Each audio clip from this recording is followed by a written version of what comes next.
Research. Not save it.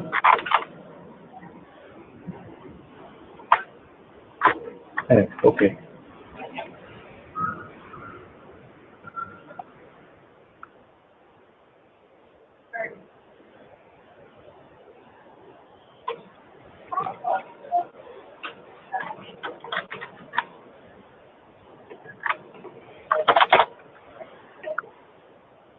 Okay, so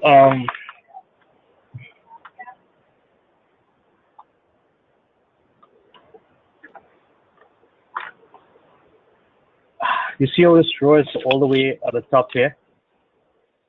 Yeah. I want to be able to.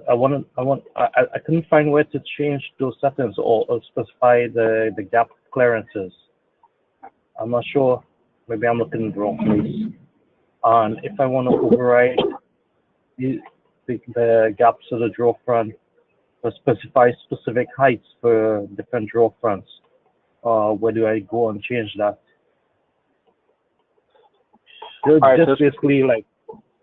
Yeah, I got you. There's a couple of things you can do. So let's go to the drawer manager first.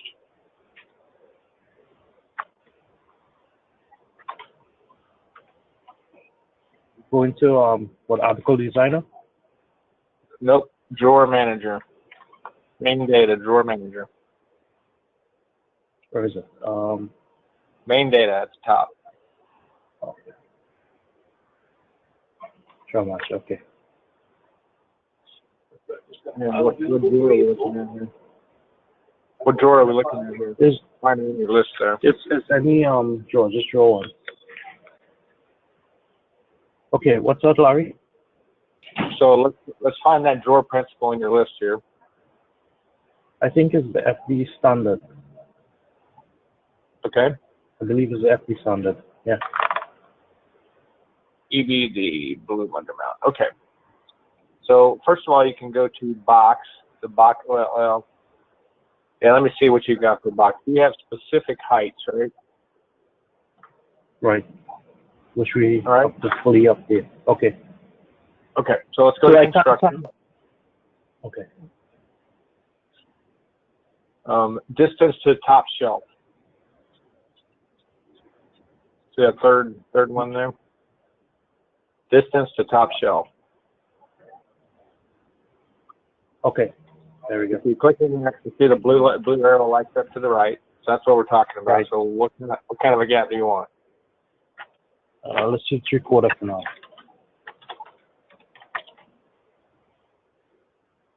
Okay, make sure you got a leading 0 on that. Okay.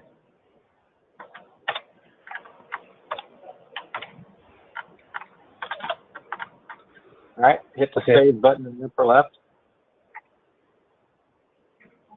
Oh, go back. You got to hit the save button. Drawer manager makes you hit the save button, then question you. Save. Save. There you go. Override, yes? Yes, sir. Okay. And then green check. Yep, green check. Refresh your article.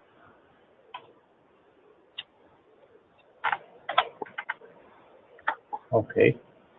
So I guess it went to the smaller size drawer. Yeah, we went to the next size down.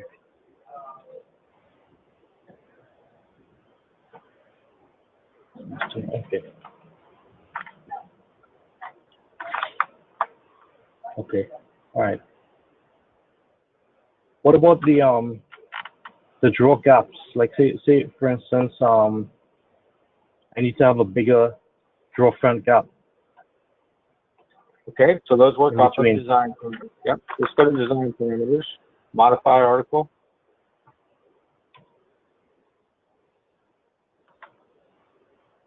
So all the way at the top of the tree, we want the name of the article. So you see you're using, down here on the tab, you got design parameter, variable BU design parameter. Hit that ellipsis. This one, right? That one right there, yes. Yeah. So that takes you to the element manager to design parameters. And we have this BU US legs is assigned to this variable. The gaps are all variables also, you'll see. Okay. Okay, so these are called, this is called a design parameter. It's our front definition. All right, so go ahead and close, or yeah, just close right here.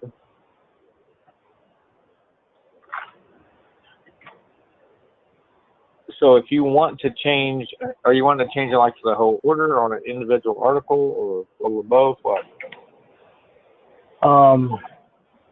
Individual. Let's say between the top and second drawer, we want to put in like maybe a rail. So I want to increase the gap there for whatever reason. Maybe in a finger pull on one of those drawers. So I want to leave the rest as treated second, but just make the top and bottom one maybe okay. 1 inch for whatever reason, right. You know.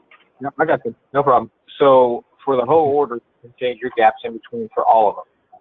Or right. For an individual article, you can change your gaps in between for all of them. But if you want to just control one of those gaps, yeah. So what do we want to do? We want to drop the second one down, or the top, bring the top one up, or drop the second one down? Yeah, let's drop the second one down. All right, so we need to go find those drawers, which is going to be your dividers and drawers on your tree. Oh, next one down. Oh, yeah, maybe they're there. So it's, yeah, that looks like. And there's a ram there. Click on the drawer tab at the bottom. All right. So there's our 3 drawers. And can I do it for an individual? So 4 is probably the top. Now let's see. So what I'm thinking is, you see at the top of this is a checkbox for enable front definition. See that, right? Yeah. So when that's checked, it says I'm going to use gaps from the design parameters. Okay. Now that I'm thinking about this, I'm not sure that we can do one. Let's try it. Let's see.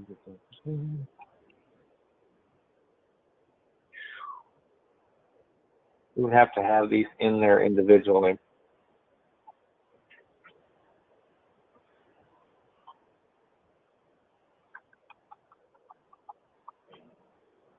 All right, so we would have to put these are all in as together. So if you uncheck that box, yeah, go ahead and uncheck the box there. You'll see that gaps button becomes active. Yep. So I believe that then you can select the drawer from the list that you want. So you see that all the gaps there, it's showing in gray, you know, the box where we had our linear division. Yeah, these? Yep. Oh, here. Up there. Right. Yeah. So we did have 1-to-1-to-1 to drawer front gap height, and it converted that to what the actual gaps are. So we had 0 at the bottom, and then we have the 9375 between the bottom and the next one, 9375 between the next one and the second one, and then 9375 one more time. That's between the second one and the top one. So if you change that value, whatever you want it to be, in inches, choose 1. Just 1. 1.0. Now you need 1 IN inches.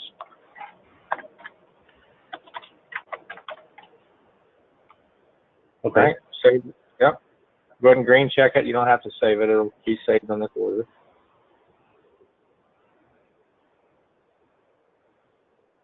There we go.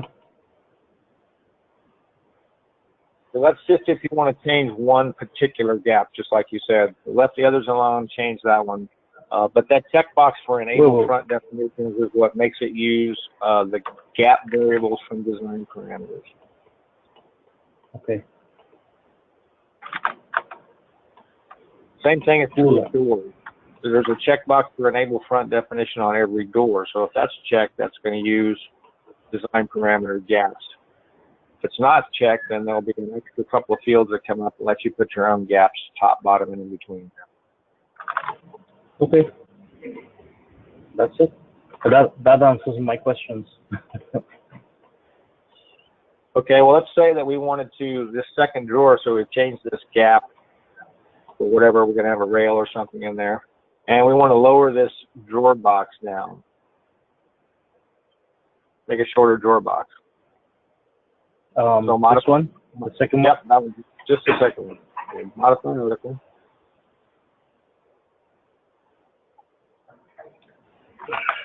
And we're going to go to, yep, I'm going to go to the second drawer there.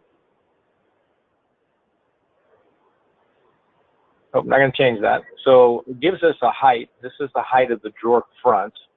Drawer and then front, which, yes. right? And then which drawer principal are we using? There's a small ellipsis, a little box with 3 dots in it. If you can hit, you can go pick a different drawer principal that you had set up. Okay. Oh. Cancel that. So if you wanted to, you could go pick an occupied drawer just for that one drawer, right? Okay. And then to the right of that, there's a parameters column with a bigger ellipsis in it. Okay. So this will bring up reveals, front, back, left, right, top, bottom. What this does is this removes some of the available space. So the program looks at how much space do I have, width and depth. So let's say we want to drop this drawer box down. So I want to put a reveal at the top. So I would check the box for top.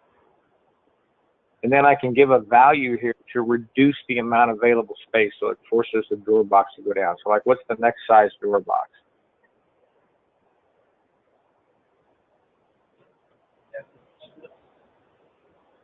We'll just put 2 inches in here. We'll take 2 inches out. I don't know what your drawer box sizes are.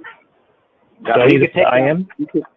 Nope. You can take out whatever value you want to in order to force the space smaller for the drawer box. Okay, because we're just pushing it to the next size lower. Okay. Yeah, we're just knocking it down to the next size lower. If you need to go 2 sizes, then you reduce the space by more, whatever you can to accomplish. All right, green check. And then you can just green check again. Yeah? There it is, one down. Okay. Okay. That makes sense, yeah.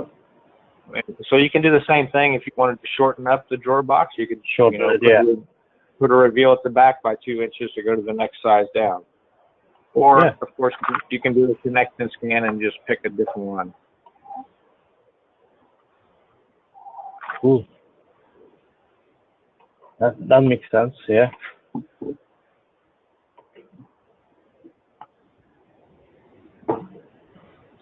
So let's say we wanted to shorten that drawer box up. 2 ways to do it, right?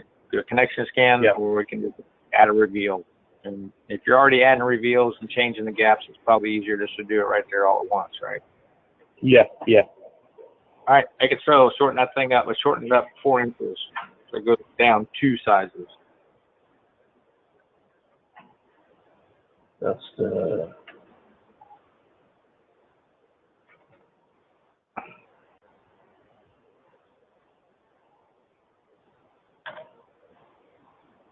There you go. And of course, you could build a custom article if you do this on a regular basis with some article and put a variable in there. So now it's an article-related variable. Yes, yes. That makes sense, yeah. Good. Or again, you from can the bottom. If I want to shift the drawer up for whatever reason, say I want to put a stretcher in there somewhere or a full bottom underneath the drawer. So if you put a stretcher in there, the program already recognizes that requires that space, and so it'll adjust the space automatically for that. So like if you were to put a stretcher in there right there between those 2 drawers, it's going to shorten that other drawer box up.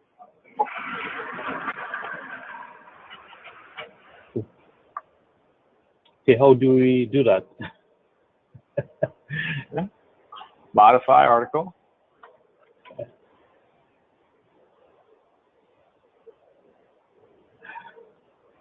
All right, so the drawers originally had a value in here of 1 to 1 to 1 to drawer front height top. So if you go to the first tab, and this would be a fixed shelf, HDV rail. That's what it defaults to. Right. So you just want to put one rail between the bottom. Let's You want to say put between horizontal here, between all of them? right where that gap is, we want to put a rail in there. That Okay, 1-inch gap that we did. Right. So that one will be easy. Linear division, then you're going to hit the ellipsis next to it.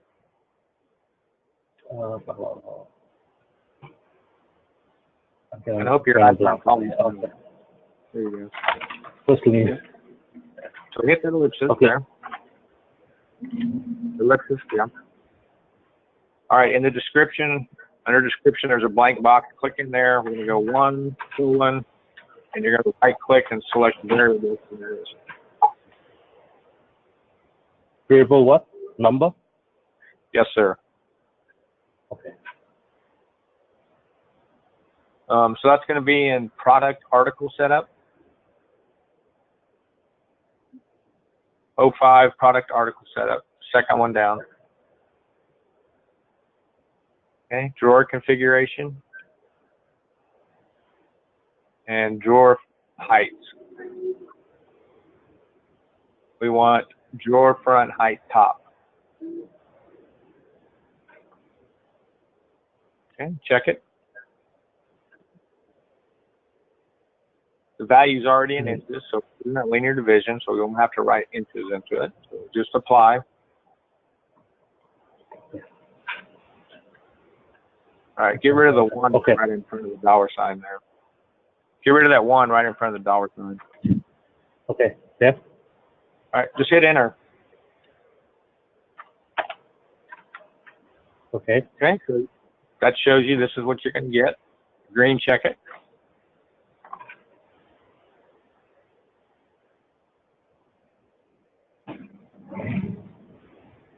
And then, yep, green check.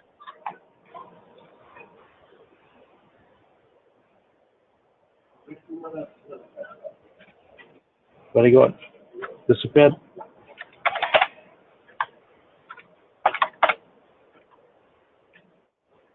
Oh, it disappeared. Go to your details tab. It's the globe tab on your manager. That dockable container on the left there.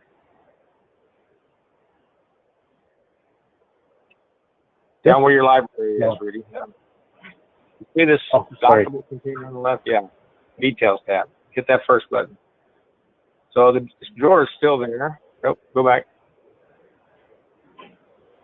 You see the cabinet's still there. Yeah. So go down to methods and edit article.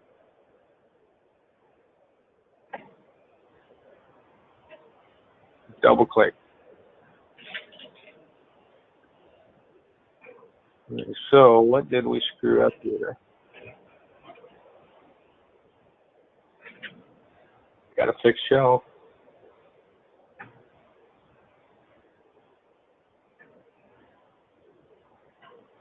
All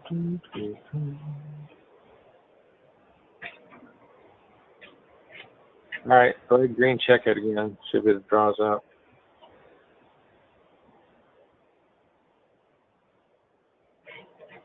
Maybe Visio Manager. Why is it all the way down? There we go. Oh, there it is. Just showed up. There it is. It's kind of weird. All right, so see it from the side. There we go. So the other way you can do this, Rudy, is you can create your articles where you put in your rails in there, and then that will, as you know, that will create a new zone. Once you do that, then you can just put your each individual drawer into their own zone also. Yes, yes. Cool. That might be somebody might do, because some drawers might have set into the box slightly different in some jobs that we do. So that might be a way to do it. Okay. Well, once you go in and draw in a clean 4-drawer stack, we'll do it.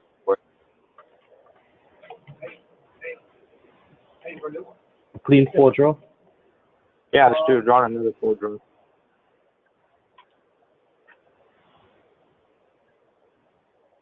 And then modify article.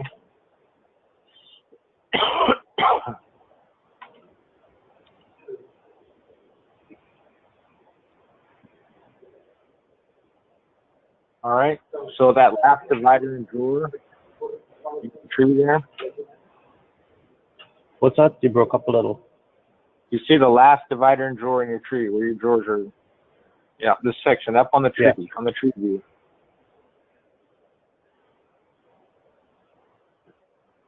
This one. That one right there. Right click on it, see if you can copy that. Okay. Okay. Now get rid of your drawers. Just backspace out that division down there.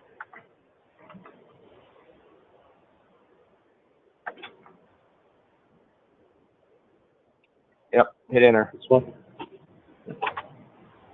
Oh. Okay. All right. Now go to the first tab and let's put in our rails first. So it's already on fixed shelf. It's already preset there in case you want to add them. So it's already set. There's just no linear division. Okay. So linear division, ellipsis, 1 to 1 to 1 to that variable, drawer front height top.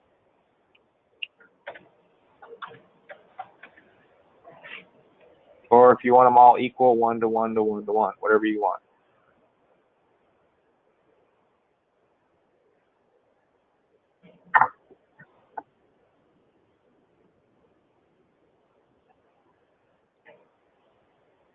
Just hit enter. Make sure it takes it. It should show you a little preview down there. Okay. Okay. Yeah. Yep. Green check. Actually, need one more one. Yeah. There we go. Here we go. Okay, so that puts your rails in. Now you got your plus sign by divider and drawers. You've got 4 zones now. So you can rename those, you know, top drawer, second drawer, third drawer, bottom drawer, whatever you want to call them.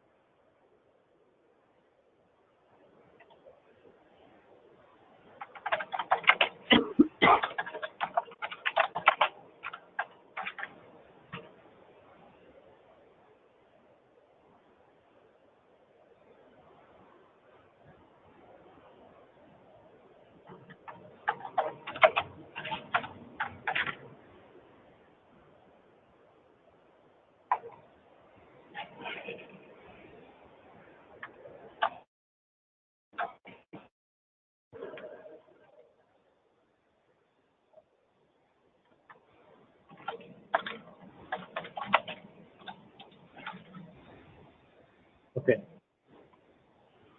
Okay, and then just go to divider and drawers in each zone and add 1 drawer.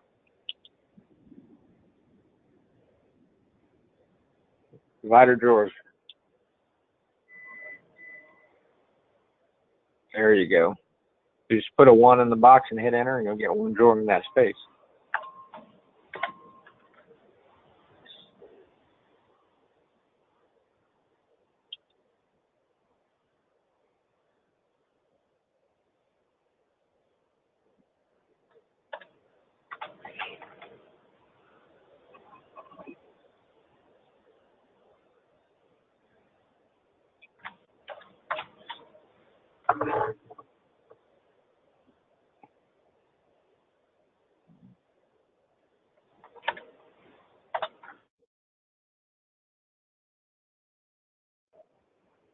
Like that, right?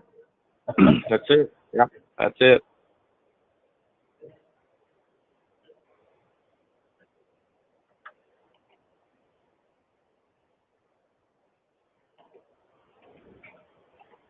There we go. Nice. Yeah. All right, and then of course you can save that to your library, overwrite the original, or give it a new name, whatever you want to do.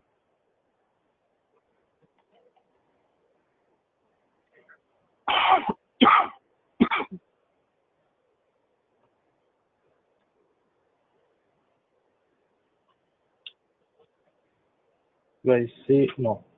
Save from here, right? Either way. Save us.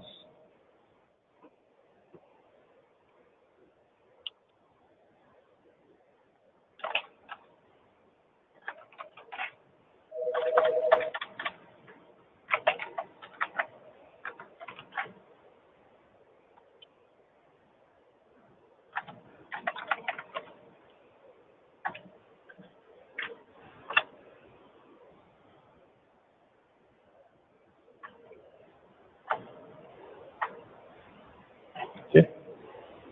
There we go. That's it. Cool. Thank you. Yeah, no worries.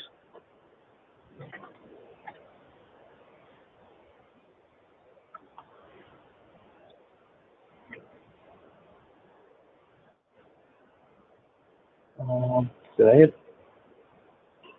Let's see. See? See? Yeah, so give it a name. Give it a name. You're going to overwrite master bedroom. Don't overwrite that. No. I don't think you've ever saved this. Yeah, I don't think I've saved it. There you go. Okay.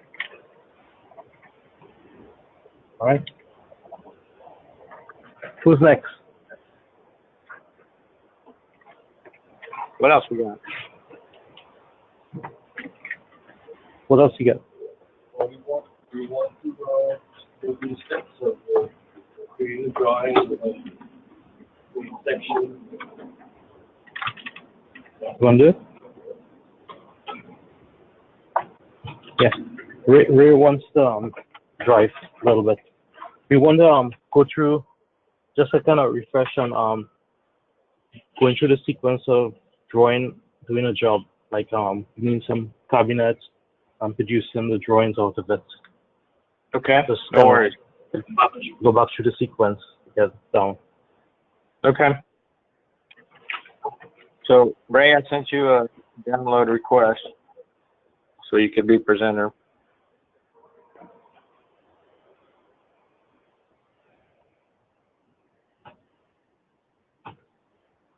There you are. All right. Also, it'd be better, Ray, in the bottom right or the gray area here.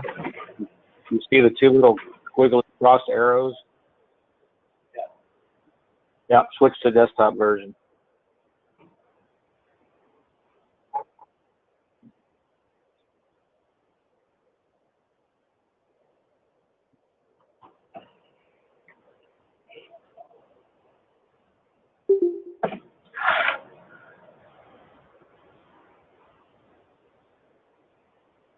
All right. There you are.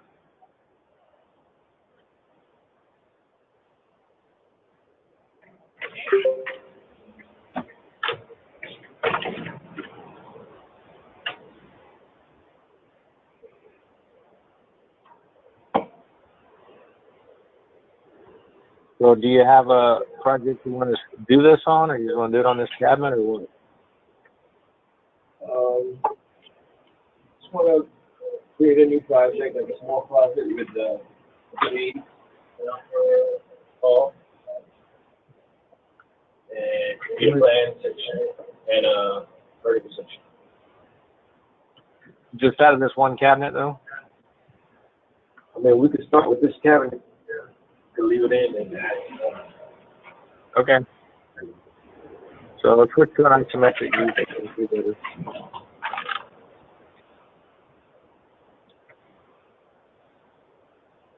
All right. So we want to go to the drawing view tab. So I've got my elevation, whatever it is, engineered, and now I want to create some 2D drawings for my shop. Drawing views. Unmute me, I can't hear you. I'll have a mic. Ray, are you reading the tabs at the top? Yeah. Okay, find the one that says drawing view. There you go. All right. First thing, we want to do a plan view. So we want to do the 2D plan view on the far left. And of course, you have all your options here that you want to see. So go ahead and just window around the cabinet or elevation or whatever it is you want to make the drawing of.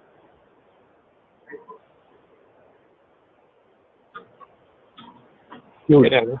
It'll come through the phone. Okay.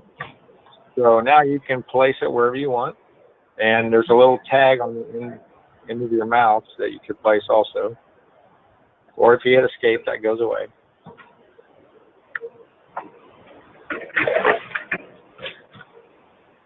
All right, so we have our plan view. Next, we want to do the elevation. Now, I want to do a section of this to show the Okay. bottom. All right, you want to do a section of plan in the plan view? Yeah, do the floor bottom. Okay. So create section.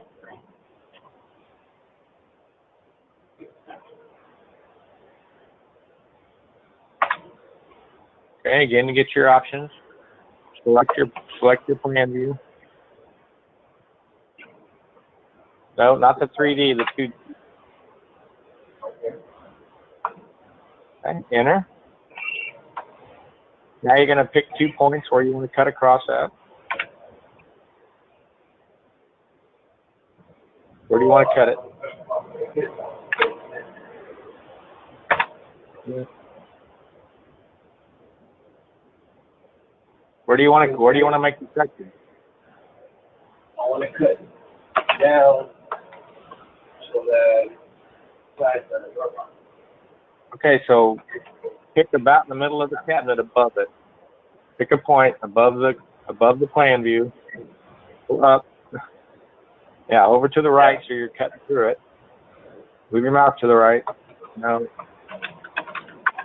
Well, that's not going to give you anything.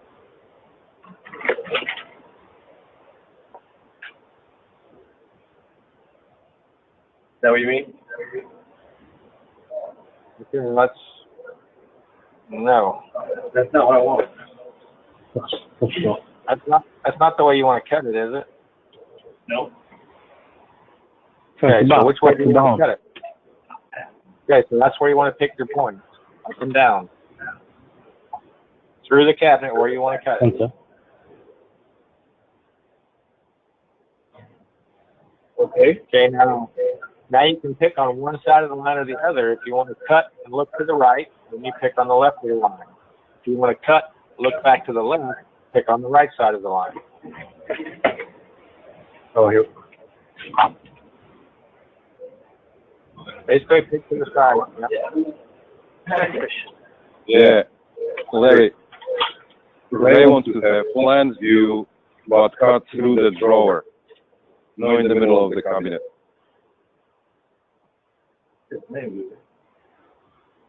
So side to side, perpendicular what we just did. Just like we did the very first plan view, but the cut to go through the drawer. Like very top upper drawer.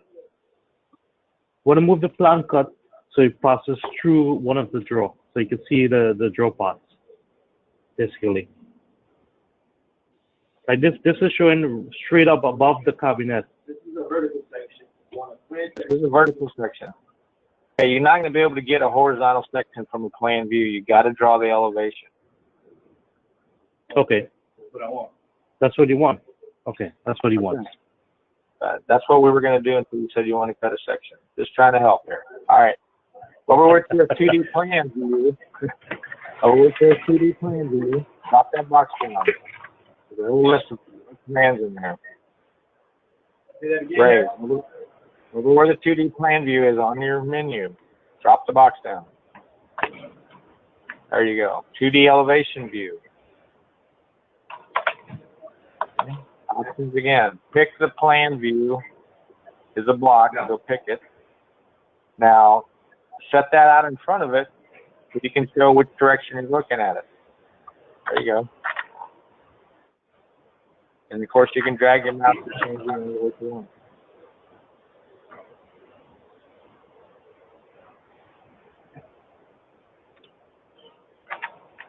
Yeah. What the heck did you do? Zoom out?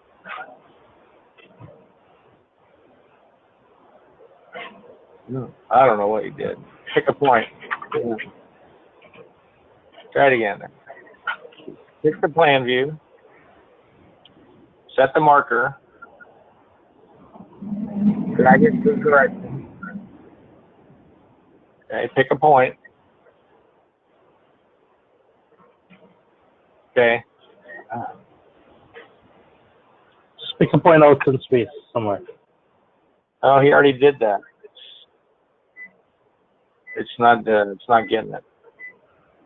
All right, give me keyboard and mouse for a second. Actually, Ray, go ahead and restart the WCAG cam. Save this. No wonder you're having trouble with this.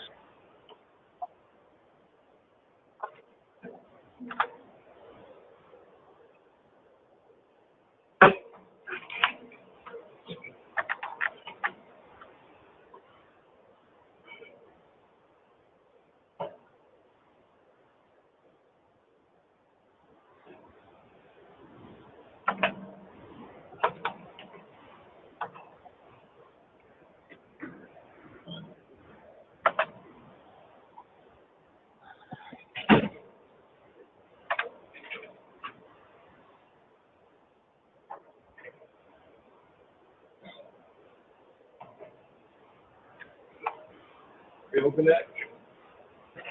Yep, open that order.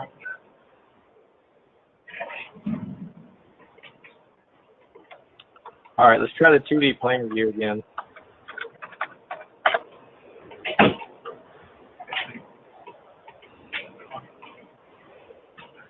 Drawing view.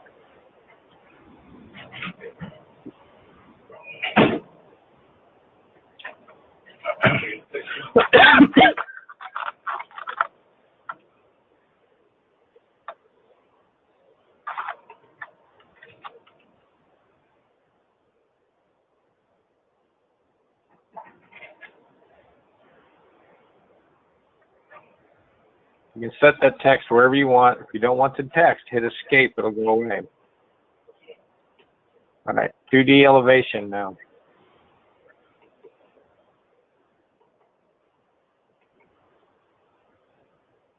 Pick that plan view. Set the marker. All right. There we go. Again, you get text. You can put it where you want. Hit escape. It'll go away. It can be, and it also can be edited. All right, now do a vertical section, or you want to do a horizontal section, right? There you go.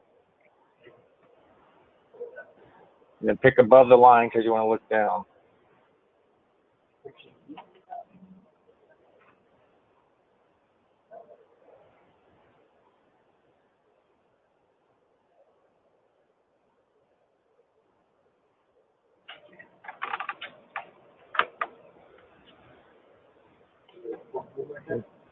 So it looks funky like that because you have coloration turned on in your options.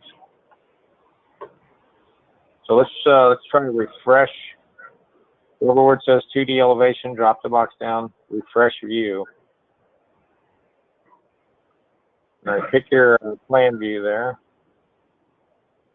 All right, turn off coloration. All right, I just hit enter.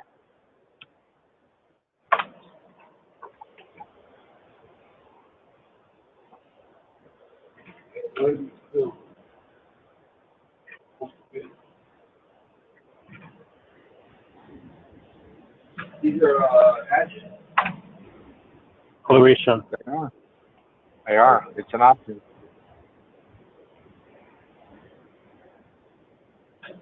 If I want to change the hatch. Go to the parts. Material. If you want to change the hatch, we have to change it in the material. You can turn it on and off too want to refresh again. It's just one of the Good options. question here. Yeah. When you zoom in, where is connection of the drawer, where is data? There's like a 1/32 gap. Yep. Yeah, I wonder how this came out. If we have a glitch in our drawer boxes. No, that's the way it's set up. I remember specifically helping you set that up. Yeah, we need that gap for glue and stuff like that. Need that space. Okay. Yeah.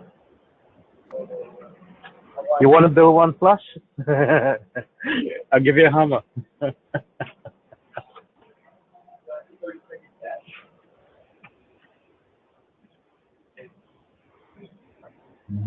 All right, so you can do vertical sections, you can do plan sections, you can do the whole elevation at one time. You just have to select what it is you want to cut the section on.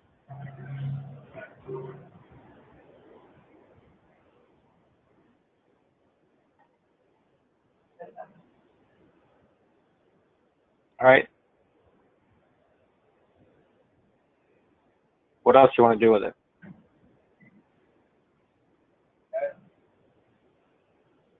You got this part, plan view, elevation, cut your sections. Now, I want to modify the box with section one. Okay, so that sounds like a question, but I can't understand a word you're saying. I modify the box. Yes. Section one. Nope, not a word. Can somebody translate? The answer is yes, Ray. He wants to know if you modify the box with all the sections changed, or do we have to do something to tell it to update? If you modify the box, Yeah, change the size of the box. right? So like if we went to modify article and made a change on something, Yeah. is that what you're asking? Yeah, Yeah, they're all connected. Yep, they're all connected. So if you modify article and go change anything, height, depth, drawer, front height, whatever it is.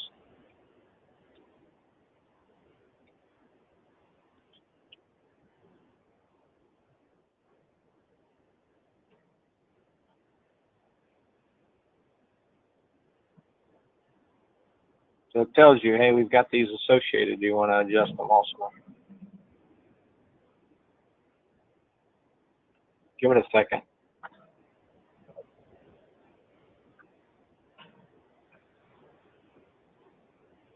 Does that answer the question, Rudy? Yeah, I think so. Okay. Good.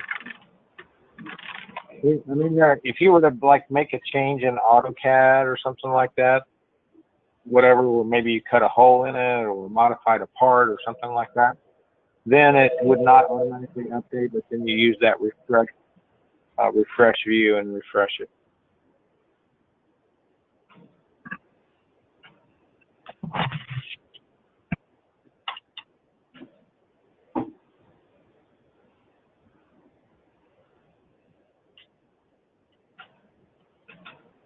Is really the gap? Are we using different hardware here? The gap is so wide. Say again? Why is the gap so wide? What is it?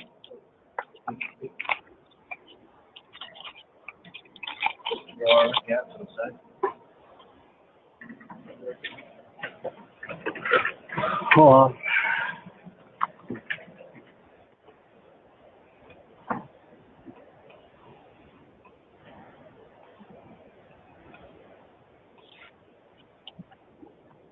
Is there a question there for me, Rudy? Yeah, Ray was wondering, the space for the slide. It's 13/16. Wondering what slide is using. The gap that we accustomed to is 3/16 with a blum on the mount.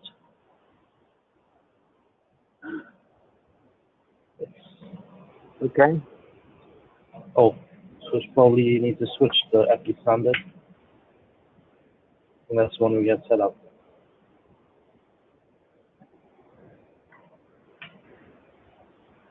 Well, that should be assigned to that drawer type.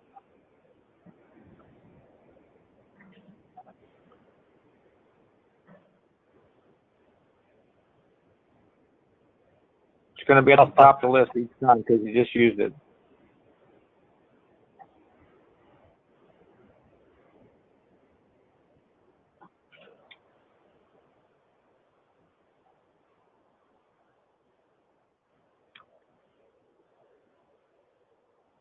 Yeah, that's the one you're using. So that's actually in the drawer slides themselves.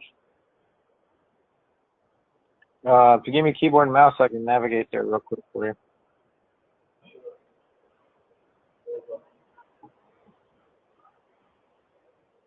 It's on the screen tab.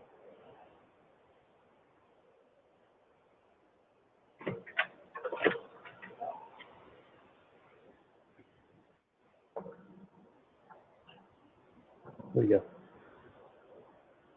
Right click there. Organize. Hit keyboard mouse. All right, you got to let go of your mouse so I can grab it. There we go.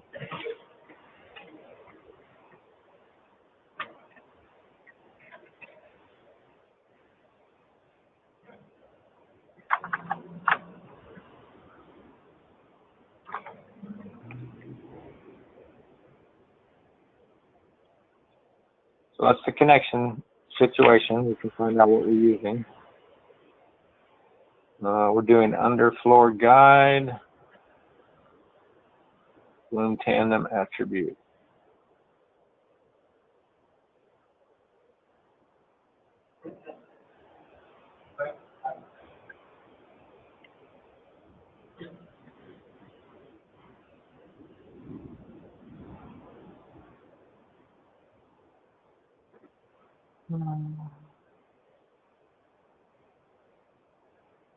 So I'll look at the connector set so I can see which connector it's using. Underfloor guide.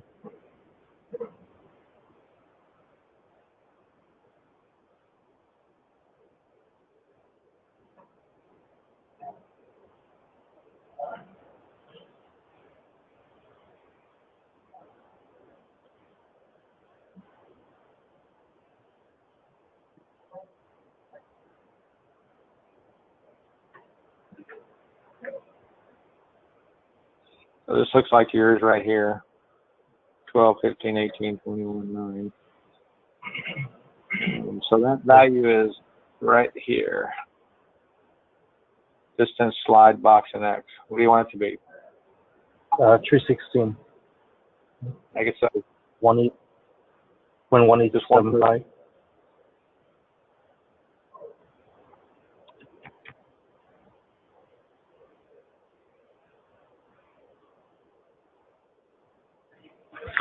That's correct? I don't remember.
I'm just making a change to force it to redraw.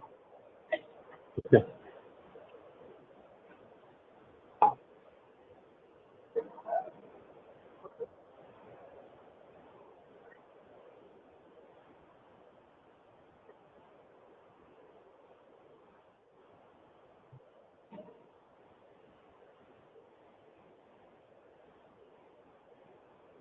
Looks like a change.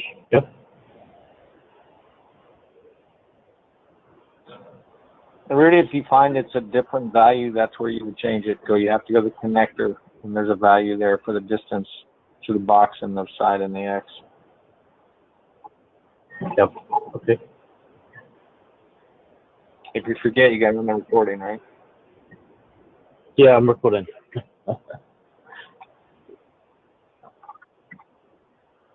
Okay, what else you want to do, Ray? How about we change the reveal on front? Change the view from You what? want Draw front reveal. I can't make out what he's saying. Yo, your mic is covered or something? I don't have a mic there. So what do you talk? Go ahead, tell them what I said. The draw front reveal. What draw front? Left to right? Top to bottom? Either one, it's one out and just one out and just get a reveal. I'm not talking Chinese or what? Well, we just did that. We just did that before. All right. There's the same draw front reveal.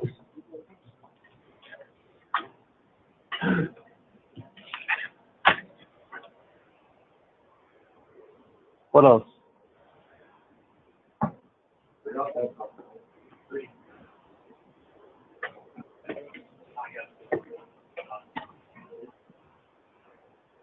Hold on, Larry. Yep, no worries.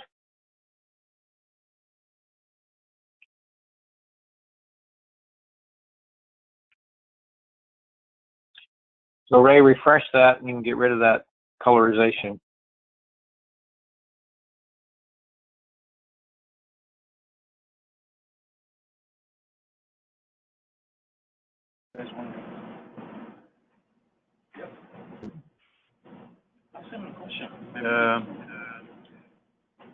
Larry?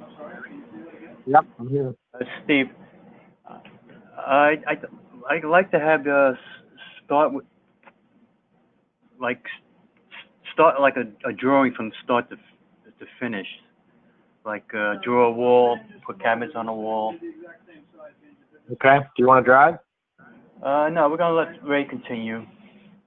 Okay, Okay. so let's do a new order. Ray wants to draw a wall, put cabinets on the wall, and then plan elevation and section. Right, Steve? Yeah. Yeah.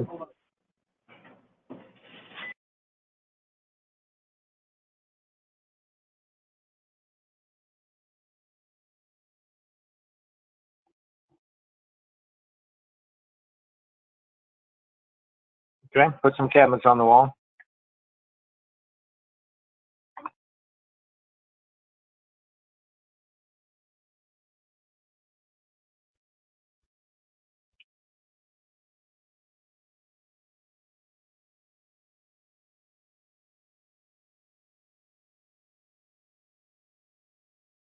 What are you looking for?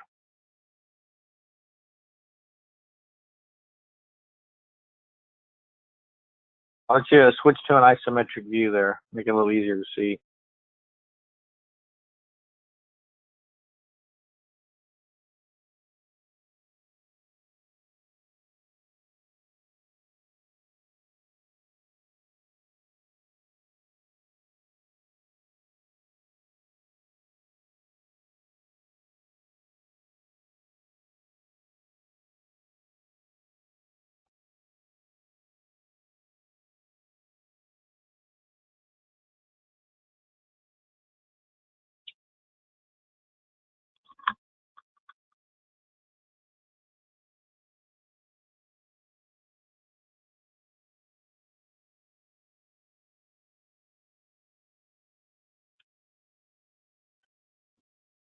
It's gonna be pretty hard to line up like that, isn't it? Hit escape. Draw it in again, but pick the base cabinet as your reference this time. Okay. Put it on top. And you see it has a distance 1. How far above it do you want it to be? The box at the bottom.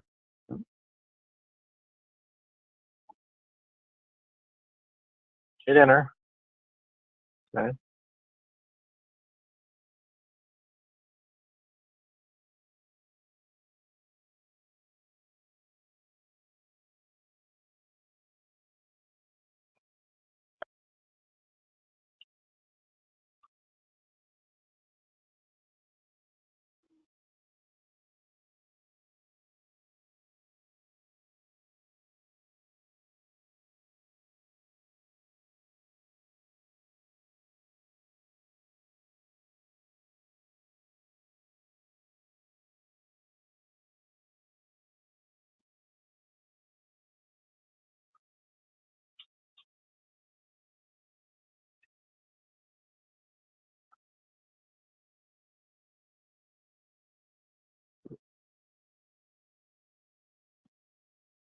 Put another one next to that ray and change the width for me.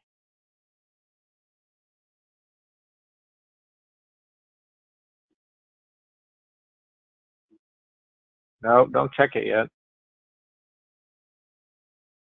There you go. Hit enter. There you go. Nice.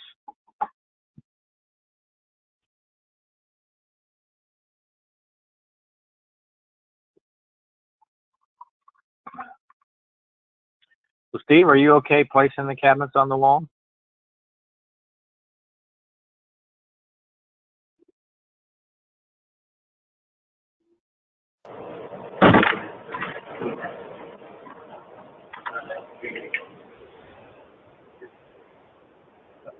Hang on, Ray. Nope.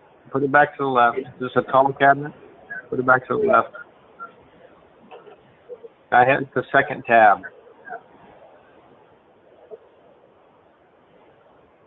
So you're lining it up at the top. Click the bottom. No, that's the front. Click the bottom. There you go. And now you can also line it up front and back by hitting front and back.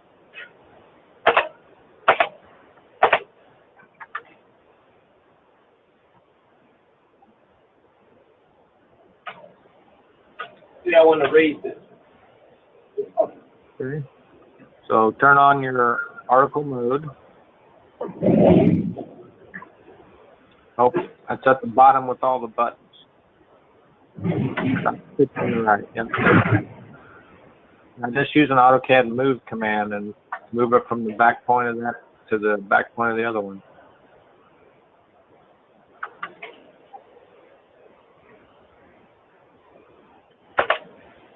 Type E and D to make it grab it.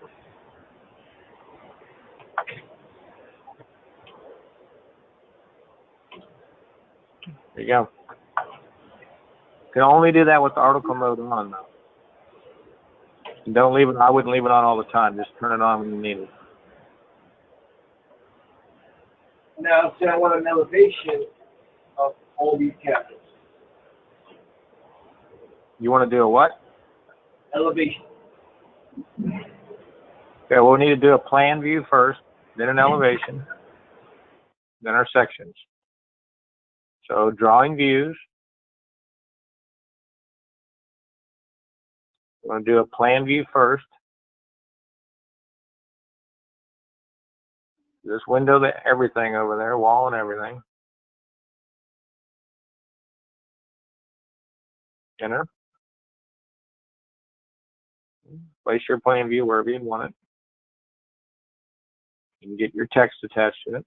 Okay. Now you want to do an elevation.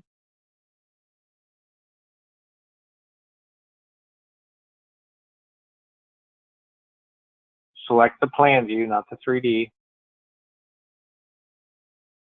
You see it doesn't work if you don't pick it. There you go. And then place your marker which direction you want to look.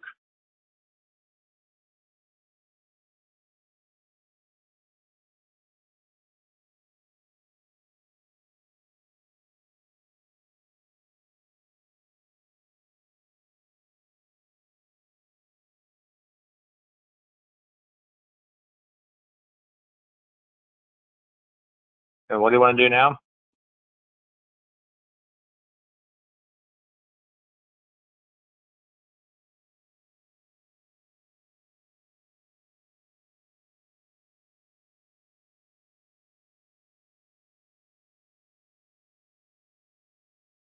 Okay, I want you to give it a name. There you go.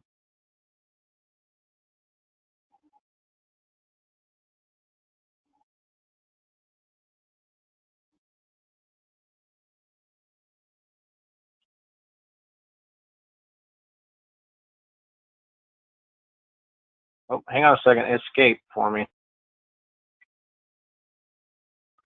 Hey, I want the wall in that section too.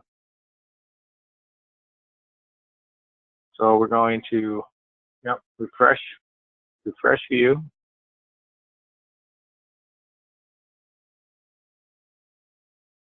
Pick that section. Okay, over here on this box, you see the plus sign.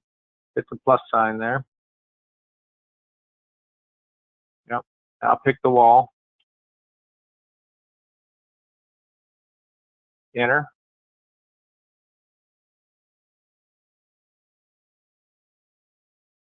Okay, so you can always add stuff into it too if you want to refresh.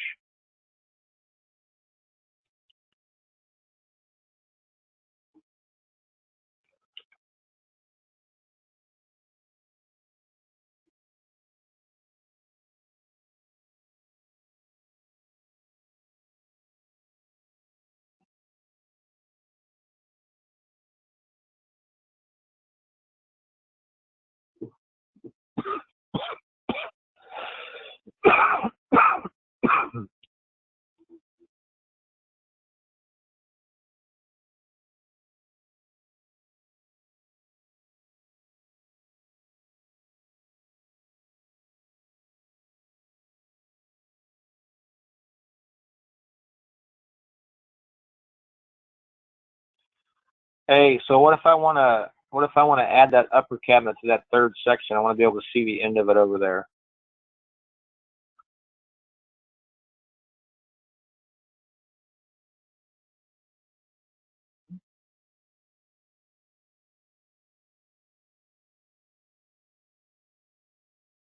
Thank you.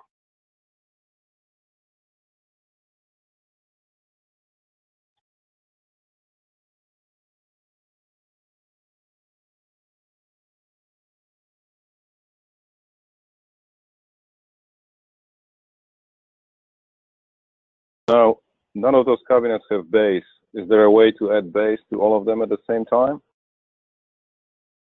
Yeah, what do you guys have set up for a toe kick?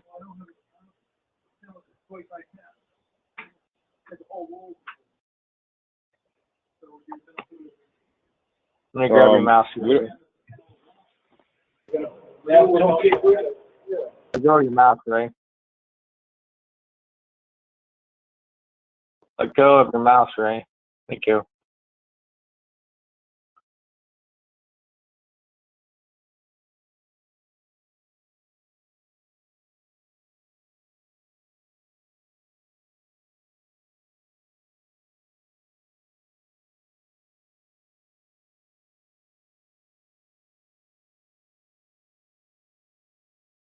So haven't we built a toe kick?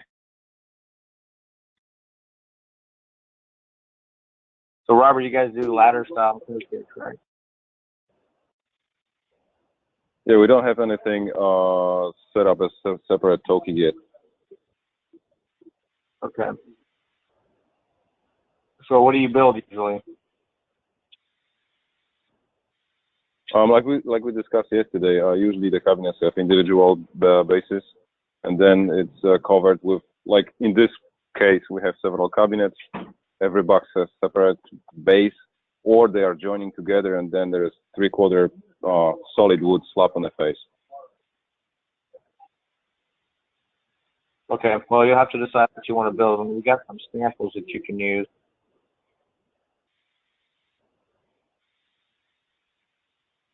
So over here in the contiguous products base.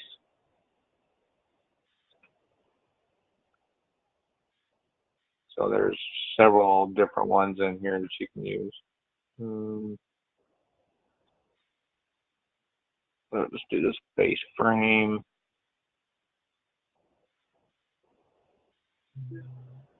Kick that. Yeah, that's fine.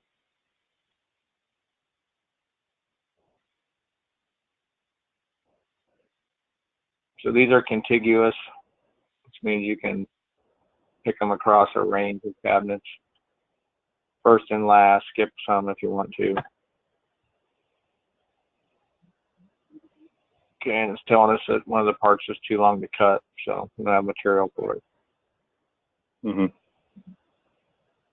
I don't really like that one. We'll get rid of him.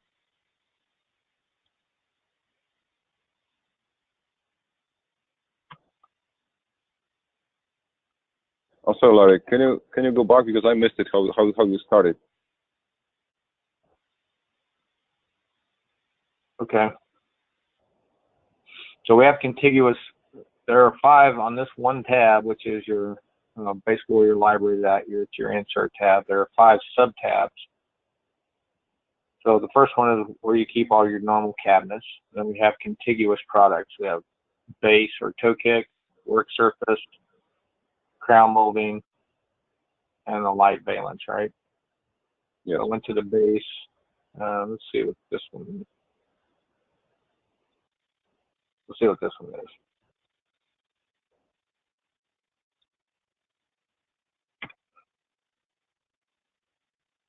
Yeah, I know it's too long.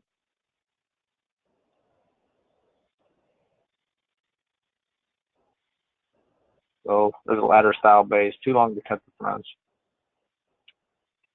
All right, and how then can I override this? Can I override what?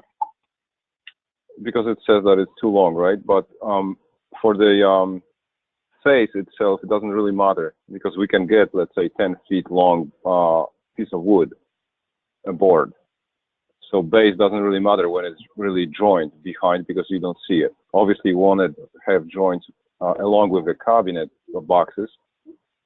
Okay, so then probably being a smart engineer, I wouldn't make it too long. I would just put one here.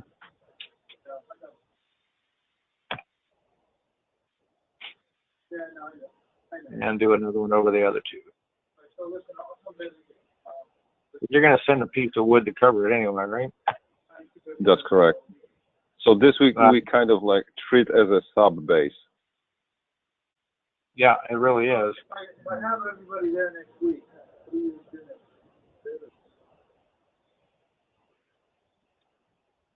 It's a ladder style base. Mm-hmm. But you have to decide: do you want to use that particular base? Do you want to make something different? Do you want to make an article where you can just pick it and say how big it is? Kind of up to you. All right, Ray, can you add that toe kick to our section? Probably the elevation too. Let's add it to the elevation. So we're going to do refresh view, pick the elevation, plus sign, and then there's 2 toe kicks you want to pick. Okay. All right, now add that to the sections.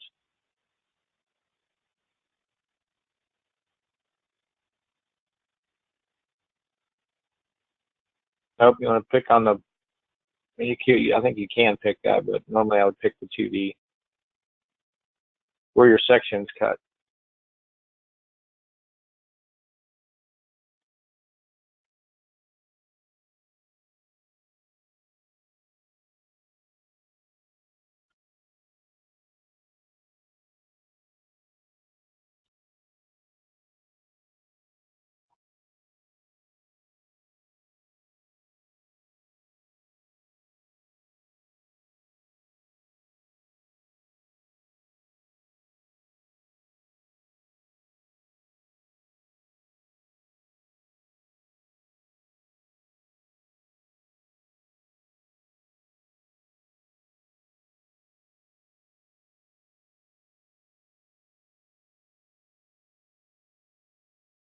That work for you, Robert? Yes, yes. And are you guys going to be cutting these parts on the CNC? No, this will be cut by hand. The only thing is that we want to have it on our drawings, so it's in sections, the guys can see it. Because sometimes stoking is, let's say, set back by 3 inches. Sometimes it's flush with the cabinet. So they're all different situations. Okay, well, this one's already set up with variables. So we could, let me grab your mouse again. We could come in and for the whole data logging.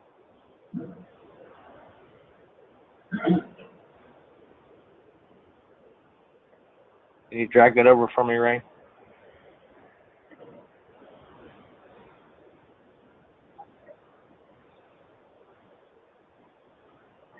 So job order setup, construction settings, and the tow kit configuration.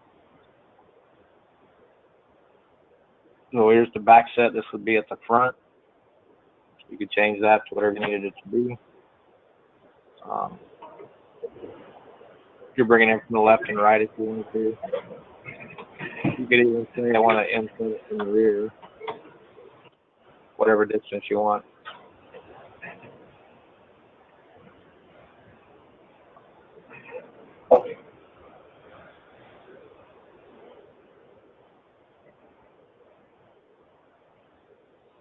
Okay, now so we have this base now, whereas we are treating it as a sub base. Right. And now, when I generate my elevation, I will see that joint in the middle of those 4 cabinets. I want to apply 3/4 solid piece on it to cover that base. So that will be my finished face of the base. Is there anything like simple that we can just select first cabinet, last cabinet, and just draw face, base? Can we make something simple like that?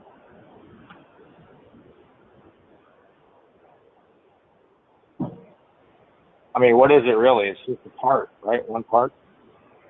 Pretty much. It's just, in this case, it would be 4 inches high by whatever the inches, the length of cabinets. Actually, okay, we have finished cabinet. The top cabinet has finished end, so we would want to have left side return. So I wonder if that would be just the from part designer part to. I'll have to look at it, but this one is probably close.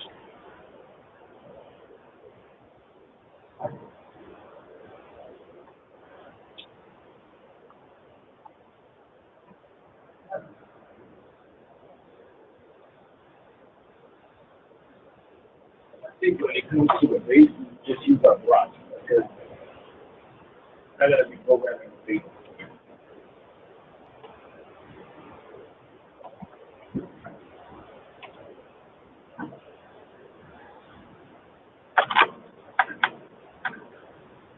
Okay, so this one is set up for a cover. Yeah, we did make this on the right only.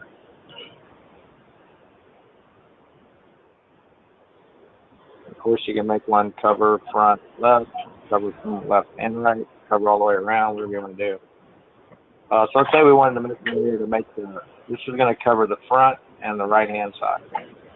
We'll probably go through and all three.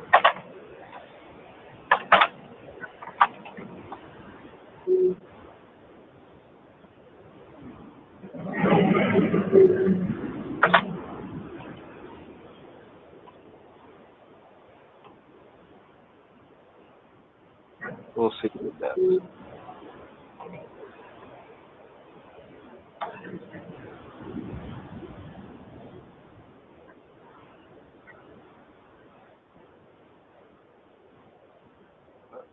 Okay.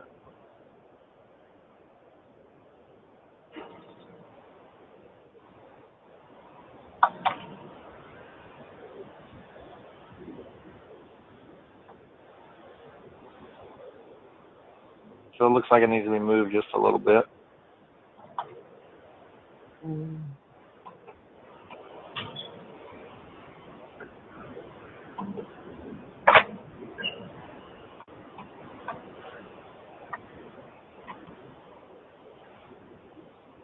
This guy needs to be moved quite a bit.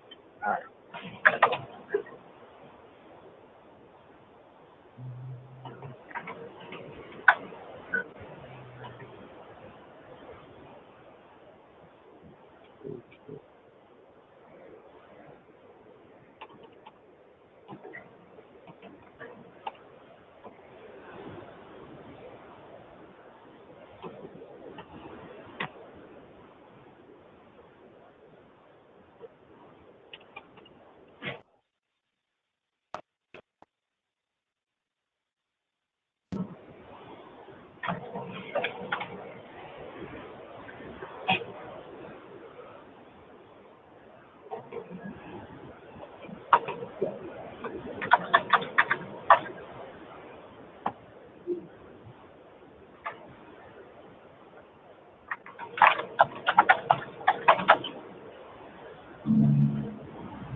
Actually, no.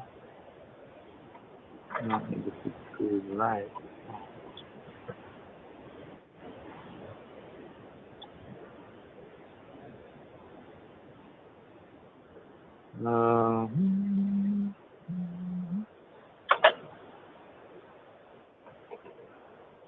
This should probably be a quarter, the material recorder. You can change this on the fly, as you can see. Okay. I think this needs to come forward a quarter.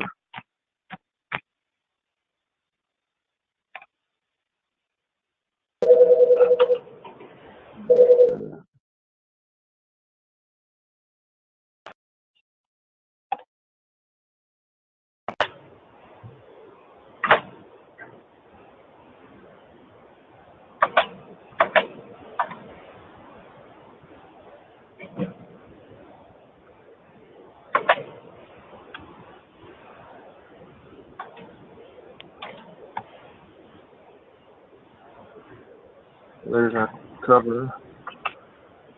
This would be whatever material you're going to use, would be that value. And then on the left,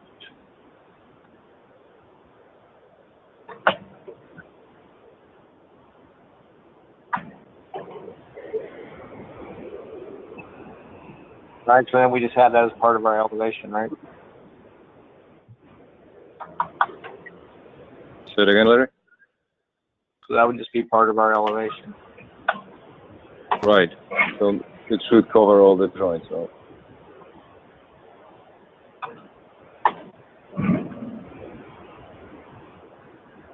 So we would want to drawing views, refresh the view. Which one?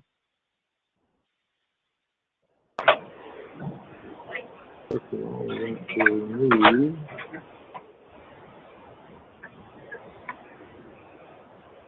this guy.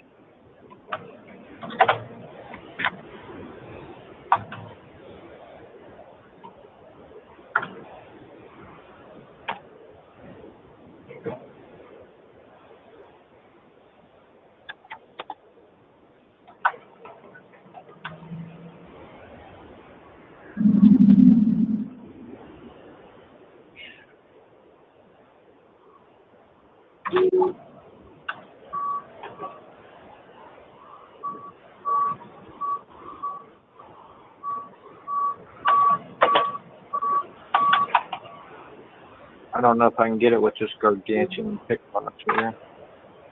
Something again, right?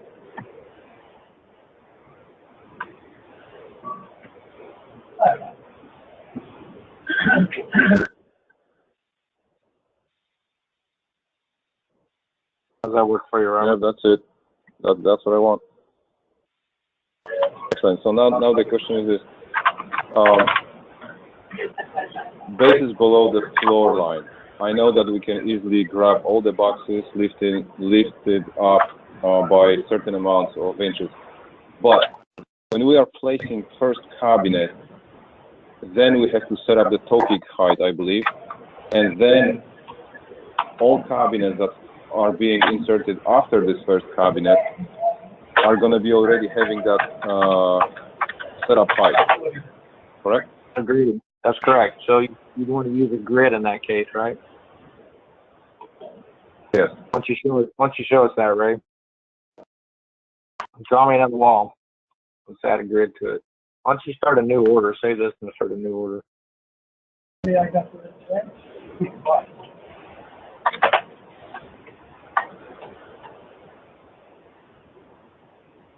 All right, so just draw me a.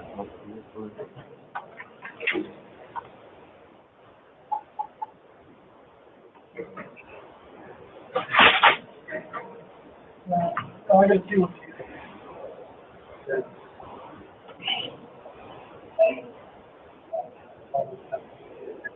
Hang on a second. Hang on a second, Ray. Steve, you want to do this? You want to do the presenting?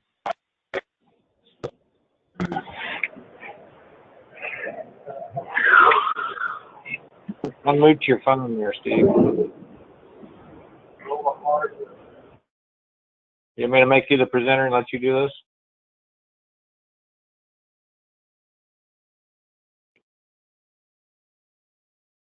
Steve?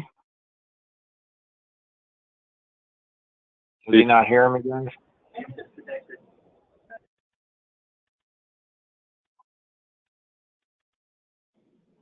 Hold on, Larry. Steve lost connection. Okay.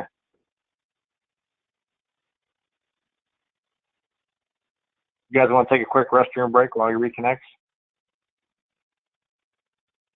Let's do that. Sounds good. Yeah, let's take a break.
Hey,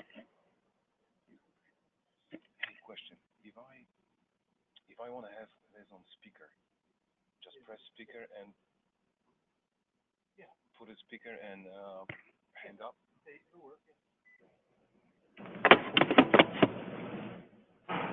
Can you hear me now? Maybe I can say something. Can you say something? Can you hear me? I think I hear you, Steve. Oh, yeah. Yeah, I hear you. It works. There's a delay.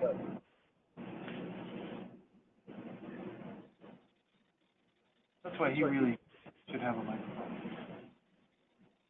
He needs to be set up. He's not. You should use the phone. Right. Well, This way it works. he's got a 4. He's worse than me. He's got a 4. No, because he get the echo, he's talking, and you can hear it over here, and it's going binging and banging and binging and binging. And when we have all the mics on, then it's like bouncing.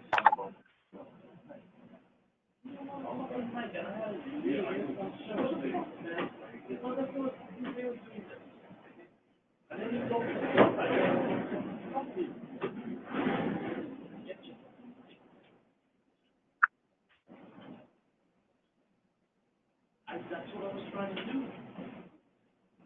That's what I was trying to do. I mean, you can't get all this stuff now. You want to.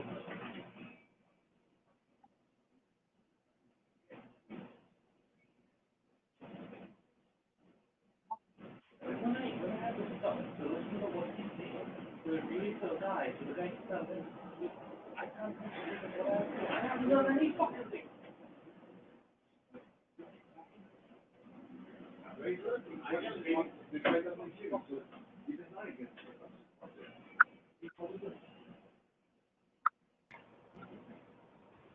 He said, what was that? What was that?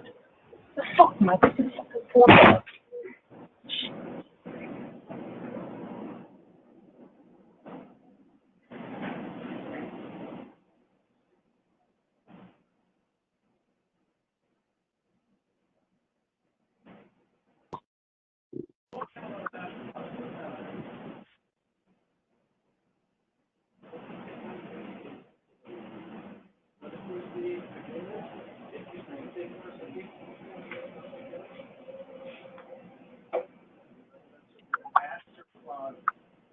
Wall panels, all you have them all installed. Connected.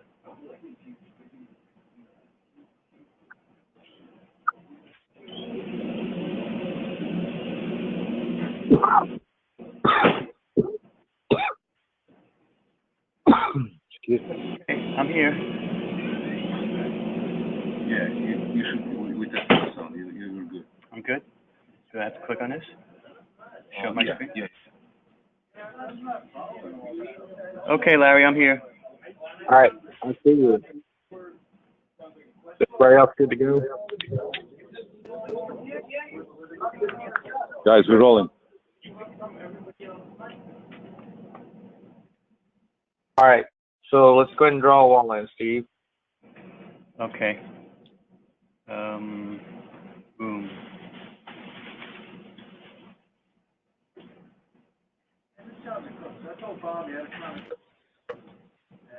Wall height, wall thickness.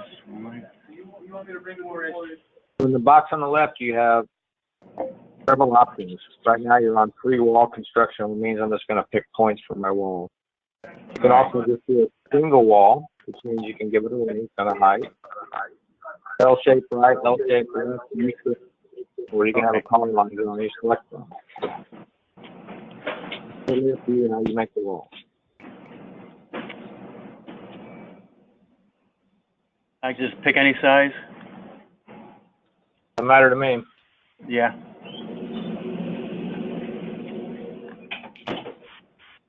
Yeah.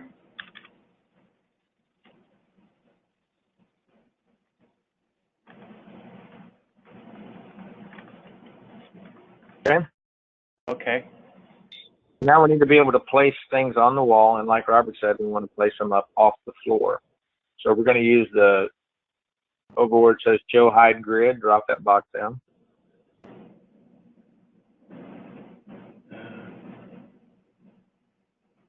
What did you say, Joe?